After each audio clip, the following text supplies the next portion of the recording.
Hi everyone, my name is Paro and I'm currently a research fellow at the University of Edinburgh. I'm also an honorary research fellow, which is a fancy way of saying that I do research for the University of Manchester and they don't pay me for it. Um, so I'm going to start with a note about the content because I will be talking about suicide, self-harm, and some mental health conditions. But I'm also going to be talking about the format of this presentation. I'm not a huge fan of long text on slides, so I will be using memes because suicide is a horrible topic. It makes people sad, and I'd rather you laugh or you cringe. So you will see a lot of memes. So today I'm going to be talking about some issues I encountered during my PhD. So when I was a bright-eyed first-year PhD student, I published my first paper, which was a scoping review about suicide rates and methods in India. And my supervisor mentioned that if I publish it in an open access journal, then the University of Manchester would pay the APC, which they did. And I was very pleased about that until someone read my paper and she mentioned as a joke, "Oh, Paro, if I look at the results section of your paper, it kind of reads like an instruction on the best way to kill yourself." And that obviously sent me into a spiral, which I'm still recovering from. And it made me quite hesitant to publish the other papers from my PhD because what I realized was that there was not really a lot of guidance on what to do. I am now at a position in my career where I feel like I can publish things and I know what to put in it. And I mostly do publish in open access journals, and I'll explain my reasoning about why. So, the first thing I want to talk about is elitism and inequalities in how journals function. Because one thing I wanted to do with my suicide prevention research is to communicate it to healthcare professionals, to activists and charity organizations that work in the field of suicide prevention. But unfortunately, a lot of them don't have institutional subscriptions to those journals. It's usually academics or NHS staff that do. And I'm also not from a high income country. I did my bachelor's and my master's in India. Even though it was a reasonably good university, we didn't have any institutional subscriptions to any journals. And I didn't even have an institutional email ID. So a lot of the time as a student, I was emailing academics in high income countries and asking them to send me their articles because I couldn't access it online. And I didn't want to be a researcher that perpetuated that cycle. I didn't want Indian students to have to email me for those papers. And my audience was an Indian audience. My research was on suicide in India. So that was one big thing that sort of prompted me to publish everything open access. And also that exposed kind of a classist, elitist attitude that a lot of us have in suicide research, which is that if you have an institution email and at Manchester, whatever university email, that means you have the right motivation to look at papers on suicide. And that's absolutely not true because a lot of suicide researchers go into this field because they have personally struggled with thoughts of suicide or they've lost someone to suicide. And on the contrary, there are a lot of activists who work in the suicide space who don't have that institutional email, but they are one of the people who do the most kind of work in suicide prevention. So it doesn't really make sense to ascribe motivations based on email IDs. Um, and why should you care if you're not a suicide researcher? Why should you care about this, right? Because I've had conversations with people in other research fields who only come to realize that their research could potentially be misused later on.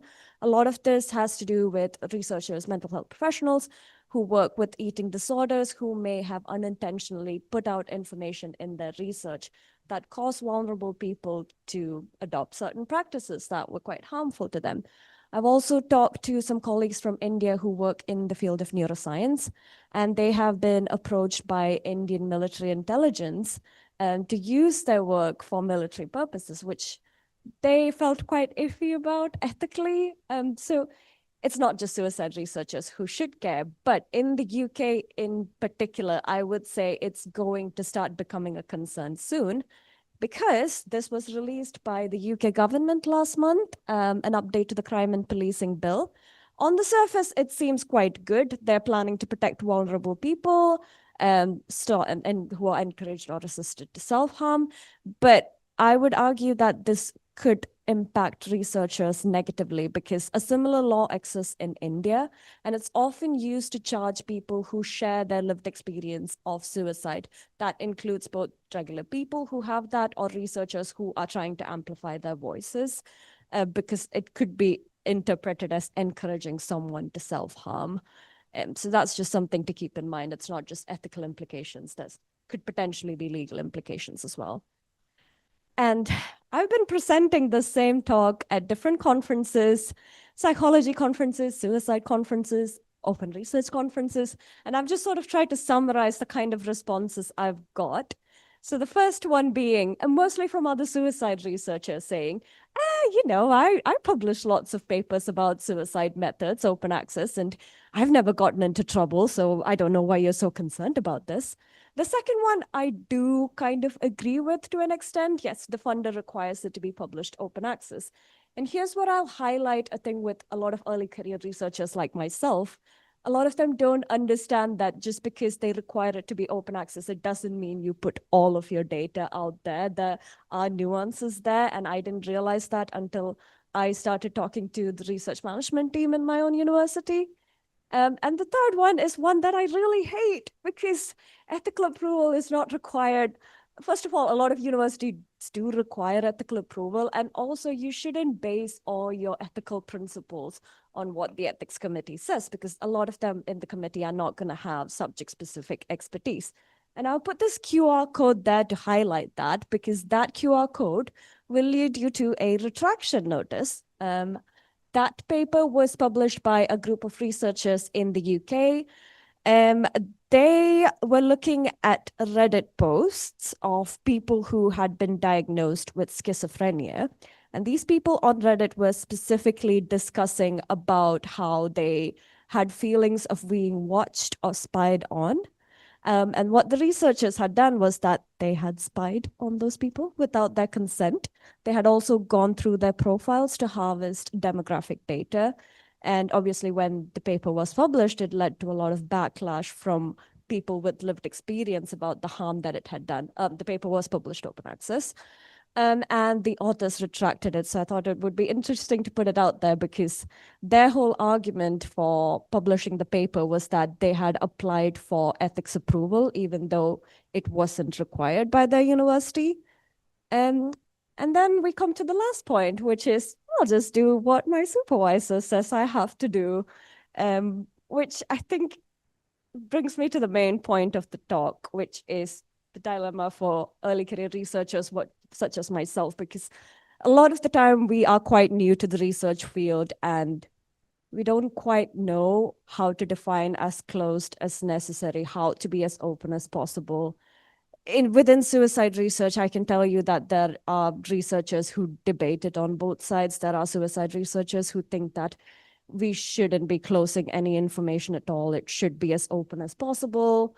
And there are others who think that everyone is vulnerable and we should be closing off absolutely everything and only presenting our information to government or policy officials. So it's just, what I'm trying to say is I don't have an answer. I am trying to find out.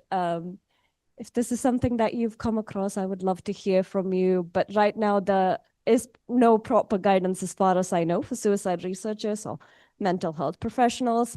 Or maybe there is some guidance and they've not made it open enough for all early career researchers to be able to access it. But yes, thank you for listening. You can contact me on here if you would like to discuss any of this. Yeah, thank you. Thank you so much, Paro. So do we have any questions at this time? No questions. I love you. Was that? Oh, yeah. Yeah, Giovanna.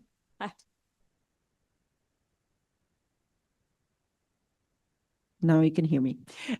Thank you for that. That was fascinating. I was thinking if you have asked the other folks that would use the open research, what's their view if it should be closed or not? Because I appreciate that that's an academic discussion, but that's also a societal discussion. So what would the policymakers or the people who work with people with lived experience, would they want it to be closed or open? Thanks.